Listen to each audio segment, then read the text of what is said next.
Halo pemirsa IPB SSRS Association, apa kabarnya nih? Aku harap semua lagi sehat dan bahagia ya. Kali ini ada yang baru nih, podcast pertama oleh IPB SSRS Association untuk para pemirsa dimanapun kalian berada. Untuk kedepannya, podcast ini akan membahas berbagai macam hal, mulai dari keseharian anggota IPB SSRS Association, ataupun topik-topik terkini yang tentunya menarik untuk dibahas dan didengar. Dan podcast pertama kali ini bertemakan Me and My Daily Life with IPB SSRS Association. Topik ringan dan santai yang cocok banget kalian dengerin. Apalagi nih yang penasaran gimana sih jadi anggota IPB SSRS Association itu? Aku Adelia Pohan dari Direktorat Media Informasi dan Komunikasi Eksternal akan membersamai kalian di podcast kali ini. Dan kita juga kedatangan bintang tamu nih. Halo Kak, mungkin boleh perkenalan dulu nih Kak. Oke, sip. Makasih banyak, Adel. Sebelumnya, perkenalkan ya teman-teman semua, nama aku Istiqomah Khairia. Boleh dipanggil Isti atau Ici, ya bebas lah ya. Dari ESL, Ekonomi Sumber Daya Lingkungan, Angkatan 56 di IPB SSRS ini, aku menjabat sebagai Direktur Direktorat Refleksi dan Resolusi Internal. Oke, internal nih. Dan kalau kabar nih Kak, gimana nih kabarnya? Karena nih kita lagi di minggu-minggu kritis nih di IPB nih Kak. Minggu-minggu UAS. Gimana nih perasaan Kakak setelah menjalani beberapa hari UAS? Oke. Waduh, ini agak sensitif ya, tapi is okay, gak apa-apa. Kabar alhamdulillah sehat. Nah, ini menurut aku ini ya, kalau misalnya kita sekarang nanya kabar, baiknya sih nanya kabar fisik dan mental juga gitu ya, karena benar banget. Iya kan, karena biasanya tuh anak IPB sebelum UAS dan sedang menjalani UAS itu fisiknya oke, sehat, tapi mentalnya agak bergejolak gitu, berombang-ambing gitu. Iya gitu, bener banget.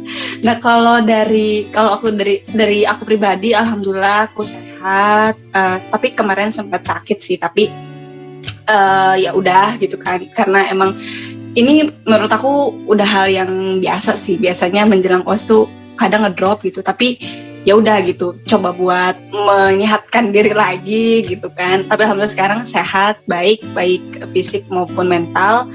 Terus gimana perasaannya bukan menjelang ya, sekarang malah lagi UAS, di minggu UAS. Rasanya alhamdulillah pusing enggak, cuman kayak takut gitu loh. Aduh, ini takut gak maksimal gitu kan, belajarnya udah maksimal belum ya, apalagi sekarang sebenarnya mata kuliahnya itu dikit, cuman banyak yang udah applicable gitu loh materi-materinya. Jadi ini masih ngerasa kayak takut, ada panik juga ada gitu. Jadi ya dipersiapin lah gitu untuk beberapa waktu ke depan, mungkin yang masih ada ujian itu aku coba untuk persiapkan lebih baik lagi supaya nanti pas lagi ngerjain UAS tuh lebih maksimal lah gitu dibanding pas UTS kemarin gitu. Kalau Adel gimana kabarnya? Sama sih Kak, nggak jauh-jauh banget. Yang paling menekan tuh kayaknya bagian mental sih. Iya. Apalagi masih tingkat 1 kan. Sebenarnya kalau kata orang sih tingkat 1 mah gampang ya. Cuman ya gitulah. Iya. Dan Kakak tingkat 3 bukan sih Kak? Iya, aku tingkat 3 betul. Ya, bentar lagi. Justru menurut aku ya tingkat 1 tuh ini menurut aku masa-masa kritis adaptasi itu juga gejolak banget. Dan sekarang aku di tingkat 3 juga lagi panas-panasnya gitu kan, menuju tingkat akhir gitu. Iya bener banget sih. Dan berkaitan dengan kegiatan sehari-hari nih Kak, sebagai mahasiswa, kuliah, organisasi, dan lain sebagainya nih. Memang kayaknya tuh penting banget ya Kak untuk bisa ngatur waktu biar selalu produktif. Dan aku mau tanya nih, dari Kakak sendiri nih, gimana sih tips and trick biar kita itu selalu produktif gitu Kak? Oke. Nah, ngomongin produktif ini biasanya ya, berkaitan dengan sibuk gitu. Maksudnya kayak ini kadang gitu ya, kayak jadi mahasiswa tuh ngerasa kayak aduh gue kok nggak sibuk ya gitu kan, ya berarti gue nggak produktif gitu kan. Tapi ya sebenarnya kan belum tentu ya, orang yang sibuk belum tentu produktif, atau orang yang produktif ya belum tentu sibuk juga gitu. Nah ini menurut aku konsep dari produktivitas itu harus dipahami dulu gitu, apa sih produktif itu gitu kan. Nah ternyata setelah aku baca definisi produktivitas itu ini apa namanya, bukan perkalian ya, kayak akumulasi dari fokus energi waktu gitu. Jadi kayak kalau misalnya dari salah satu 3 itu ada yang hilang, maka nggak akan jadi tuh produktif gitu. Jadi ternyata produktivitas itu kumpulan dari 3 itu gitu. Kalau misalnya kita punya apa namanya, kalau misalnya kita cuma punya fokus sama waktu gitu kan, tapi nggak punya energi ya alias sakit atau apa namanya, fisiknya ya pokoknya fisiknya lagi nggak fit dan sebagainya, ya pasti kita nggak akan bisa menghasilkan sesuatu dari apa yang kita kerjain gitu kan. Terus misalnya kalau misalnya kita apa namanya, cuma punya energi sama waktu tapi nggak punya fokus, biasanya kita waktu ngerjain tugas atau ngerjain sesuatu, fokusnya tuh apa ya, bukan fokusnya ya, konsentrasinya tuh mencrok kesana gitu. Jadi ya udah nggak akan produktif gitu kan, karena tugas yang ada di depan kita nggak akan selesai, ya udah cuma apa ya, yang akan ya cuma jadi tumpukan aja gitu. Dan yang ketiga, kalau misalnya ternyata kita punya energi dan fokus tapi nggak punya waktu, ya gimana kita mau produktif gitu kan, ya pasti nggak akan bisa. Nah itu menurut aku, pahami dulu apa produktivitas. Nah setelah itu biasanya kita kan punya waktu 24 jam. Nah dari 24 jam ini apa namanya, kita lihat nih, kita bagi waktu itu gitu kan, manajemen diri sih sebenarnya, karena kita sebenarnya cuma punya waktu 24 jam, jadi kita nggak bisa ngelebihin atau mengurangi waktu kita, tapi kita harus bisa manajemen diri gitu kan. Jadi aku biasanya cari golden time aku gitu, ketika aku bisa produktif di waktu tertentu gitu. Nah biasanya jangan sampai ya, menurut aku, kamu tahu nggak sih kasus yang katanya umur 21 tahun tapi udah kena stroke gitu kan? Oh iya, bener banget tuh Kak. Iya kan? Yang Nah itu begadang kan ya? betul. Nah itu, dan itu apa ya, menurut aku, bukan menurut aku ya, dari yang aku baca, itu dia bilang katanya golden time dia itu di waktu-waktu malam, ketika tubuh itu apa namanya, bermetabolisme gitu kan. Nah, Tapi aku juga gitu sih. nah ini biasanya kebiasaan kayak gini apa namanya, terjadi waktu kuliah online, karena online tuh menurut aku waktunya tuh bener-bener apa ya, dinamis, fleksibel, dan nggak mandang kapan waktu kita istirahat dan sebagainya gitu. Nah jadi kalau aku pribadi ya, aku coba melihat dari 24 jam ini, di mana waktu aku bisa berproduktif. Setelah aku melihat, oh ternyata aku bisa produktif itu di waktu pagi atau di waktu siang gitu kan. Yang tadinya mungkin bisa produktif di waktu malam, itu bisa dibenahi gitu. Karena kan sebenarnya kita bisa mengatur pola hidup kita gitu kan. Karena ketika udah tahu itu, nanti biasanya kita bakal udah ngikutin aja polanya gitu. Terus belum lagi, karena yang tadi ya, kayak energi dan fisik, kalau misalnya ternyata udah terkuras, ya kita nggak akan bisa produktif gitu, yang ada malah sakit dan sebagainya. Terus udah gitu baru nih biasanya bikin to-do list sebelum mau tidur, kayak besok mau ngapain ya gitu kan, poin-poin yang sekiranya hal penting yang bakal kita kerjain tuh apa. Terus udah gitu nanti sebelum tidurnya pas besoknya dicek apakah udah selesai to-do list yang udah kita buat. Terus bisa juga nih kita pakai tools-tools yang sekarang lagi ini ya, yang lagi ramai orang-orang pakai, ya entah pakai Notion atau Trello atau misalnya Google Calendar, juga itu ngebantu banget sih menurut aku. Tapi ada orang yang emang dia itu nggak suka strict banget gitu sama waktu, sampai akhirnya Google Calendar tuh bener-bener dari detik menitnya, dan dari menit-menitnya itu sampai terjabarkan di Google Calendar. Ada orang yang nggak suka kayak gitu, tapi lebih ke suka poin-poinnya. Kalau aku pribadi sih, aku pernah mencoba itu gitu. Aku pernah sampai detail waktu kuliah segala macam ditaruh di Google Calendar gitu kan. Itu malah bikin aku kayak, aduh malah banget sih gitu kan, kayak abis ini harus itu, abis itu harus gitu. Aku lebih ke suka poin-poin gitu, aku harus ngapain, apa yang harus aku kelarin di waktu kapan. Nah itu ngebuat aku jadi lebih terstruktur gitu. Jadi hari-hari tuh nggak kayak scroll medsos dan sebagainya kayak gitu-gitu. Jadi lebih bisa ngerem kita lah gitu buat bisa produktif gitu. Iya benar banget Kak, aku juga nge-highlight banget tuh yang sibuk belum tentu produktif. Karena nih kenyataan sebagai mahasiswa nih, orang nih ngejar-ngejar organisasi ini itu kepanitiaan segala macam, ujung-ujungnya sibuk tapi nggak produktif, jatuhnya malah nggak ada yang maksimal di satu pun kegiatan. Dan aku juga nge-highlight tentang golden hour ya. Kita tuh memang harus cari tahu lebih tepatnya gimana sih golden hour kita. Jangan kayak yang kasus kemarin tuh gara-gara mengatakan golden hour di malam, jatuhnya drop.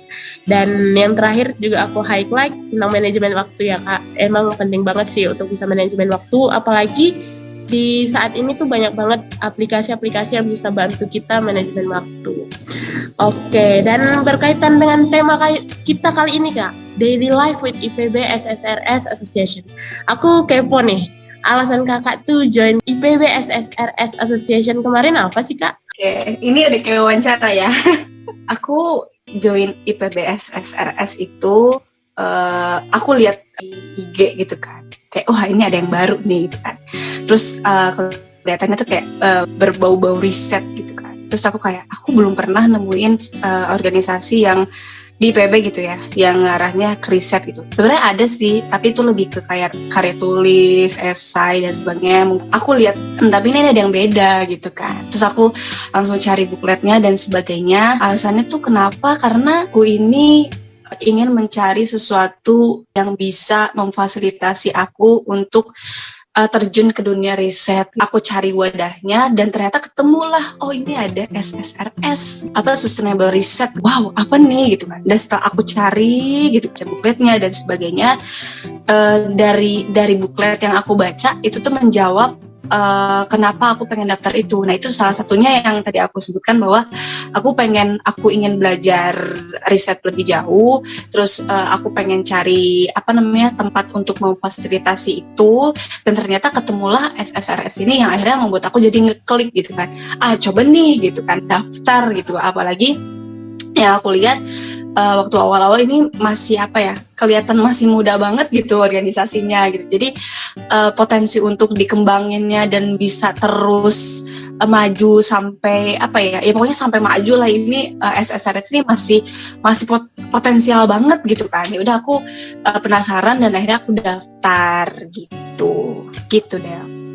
Iya bener banget. Aku sendiri nih juga ngerasain sih kayak kegiatan riset di IPB SSRS Association itu aktif banget kayaknya ya. Mulai dari yang tes oprek kemarin aja tuh banyak banget benefit dan pengalaman baru. Bener banget. Bidang karya ilmiah tentunya. Apalagi aku kan angkatan 58 ya Kak. Jadi kemarin tuh masih belum terlalu familiar lah dengan yang kayak cari-cari jurnal, apalagi cari jurnal internasional buat karya ilmiah bareng kelompok, tugas individu dan lain sebagainya. Cuman dari tes aja tuh udah banyak banget ilmu baru. Apalagi kalau udah gabung jadi anggota ya Kak.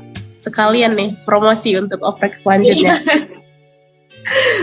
Betul. Buat anak 59 atau 58, 57 yang belum join ini sabi banget sih. Dengerin podcast kali ini. Iya, okay. Bener. Kalau kan kakak udah ngerasain nih berbagai macam benefit di IPB SSRS Association. Dan untuk selanjutnya nih, plan kakak ke depan nih apa? Gimana? Pengen mendalami kegiatan-kegiatan riset kah? Atau mungkin lagi cari-cari lomba penelitian karena di IPB banyak banget ya peluang-peluang yang kayak gitu. Atau mungkin mau fokus organisasi aja nih, ciptain inovasi-inovasi untuk diterapin ke IPB SSR Association. Gimana Kak? Oke, sip. Untuk plan ke depan ya? Yang pertama pasti dong, pengennya tuh publikasi jurnal gitu kan. Jadi dari pengalaman riset, karena jujur ya, ketika masuk SSRS ini, wah ini terfasilitasi banget gitu kan. Dari yang biasanya kita agak kesulitan, misalnya mau nulis dan sebagainya, cari kelompok itu kan, atau cari tim lah ya, cari tim itu biasanya sulit gitu kan. Tapi kan kalau di sini dibentuk timnya gitu. Jadi pasti publikasi jurnal gitu kan. Terus banyak-banyak nulis juga. Jadi aku sekarang sih pengennya fokus di nulis ya. Karena kalau kemarin di tingkat 2 menuju tingkat 3 itu aku lebih banyak ikut organisasi atau kepanitiaan. Terus udah gitu kayak ya pokoknya yang berhubungan dengan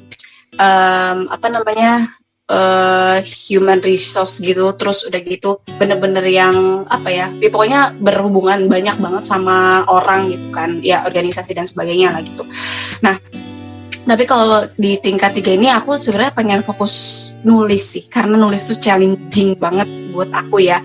Jadi nulis, kemudian ya pengen publikasi jurnal tadi yang udah aku sebutin. Terus udah gitu setelah organisasi di SSRS ini kan mungkin bisa jadi gitu kan yang udah aku dapetin skill nulis ya, itu penting banget sih menurut aku, karena dosen aku pun sampai bilang skill nulis ini, writing skill ini tuh nggak hanya dibutuhkan ketika kita lagi kuliah. Setelah pasca kampus tuh sangat dibutuhkan gitu. Nanti setelah pasca kampus tuh mungkin kita bakal nulis proposal juga, terus udah gitu bakal yang berhubungan dengan mau kerja di media juga harus jago nulis, terus udah gitu ya pokoknya apapun itu pasti berkaitan dengan kepenulisan gitu. Nah jadi plan ke depan mungkin rencana pengennya sih aku lanjut riset ya, maksudnya entah misalnya melanjutkan riset ya melalui S2, aduh pengennya tuh S2 gitu kan, atau mungkin Amin gitu kan, atau mungkin aku bisa coba-coba magang atau kerja yang sesuai sama bidang yang aku tekuni gitu kan, karena bersyukurnya di SSRS ini kita bisa nge-explore sesuai dengan bidang yang kita mampu gitu. Jadi misalnya aku di ESL, bidang aku apa gitu kan. Nah, di sini terfasilitasi gitu di SSRS, dan jadi SSRS ini tuh jadi tempat untuk aku mengasah sih. Jadi setelah itu barulah aku melanjutkan di tempat-tempat yang mungkin ya aku S2, atau misalnya aku kerja di bidang yang sesuai yang sedang saat ini aku jalani gitu. Semoga menjawab ya.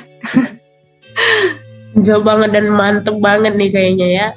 Rencana-rencana ke depan kayaknya wah udah jauh banget tuh. Aku sendiri masih meraba-raba sih, kayak ngeliat cutting di PIB itu gimana sih gitu-gitu. Oke, mantep banget. Dan kayaknya juga udah banyak banget ya Kak pembahasan kita, dan nggak kerasa nih karena waktu kita terbatas nih. Terakhir banget nih Kak, sekaligus closing statement nih, kesan dan pesannya dong buat IPB SSRS Association. Untuk kesannya mungkin ini ya, challenging banget sih beneran. Terus manajemen diri, manajemen waktu, terus harus kuat-kuat baca jurnal. Itu untuk kesan aku ya. Terus kalau bisa sih satu hari tuh satu jurnal gitu dibaca gitu kan, buat ngedalamin risetnya. Luar biasa banget lah pokoknya SSRS ini bisa memfasilitasi kita semua yang pengen mendalami dunia riset gitu. Nah, untuk pesannya untuk SSRS ini semoga semakin maju, dan aku berharap setelah aku lulus nanti gitu kan, SSRS ini tuh gak hanya dikenal di IPB gitu kan, tapi bisa sampai ke kancah internasional gitu kan. Itu wah keren banget sih menurut aku. Keren jadi sih, dan ini sangat ya berpotensi banget gitu untuk mencapai ke sana, karena keren lah pokoknya ini Prof Ari dan kawan-kawan yang udah bisa bikin SSRS. Ya semoga bisa sampai ke kancah internasional. Oke, cakep banget sih. Dan sepertinya nih untuk para pendengar, podcast kali ini dicukupkan sampai di sini. Semoga bermanfaat dan terima kasih. Terima kasih juga nih buat Kak Istiqomah yang udah bersedia dan ngeluangin waktu untuk bisa jadi partner di podcast pertama kali ini. Oke deh. Sampai jumpa di podcast selanjutnya. Dadah. Dadah.